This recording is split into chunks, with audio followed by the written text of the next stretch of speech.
చెప్పండి, బ్రతుకు ఇప్పుడు ఏముంది? చీకటి ఉందేమో, వెలుగు చూడబోతున్నావు. హల్లెలూయా. మంచి రోజులు చూడబోతున్నావు.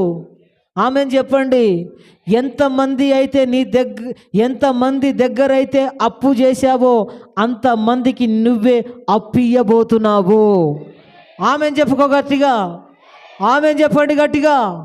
ఎంత అప్పుతో బాధపడుతున్నావో, ఎంత రోగముతో బాధపడుతున్నావో, ఎంత సమస్యలతో బాధపడుతున్నావో, అది బాధ చీకటికి గుర్తు.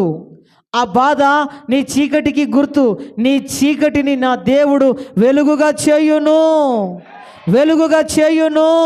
అక్కడ రాయబడిన మాట, యెహోవా నీవు నాకు దీపము వంటి వాడవు. చీకట్లో ఉన్న నాకు నీవే దీపమయ్యా. Hello, hello.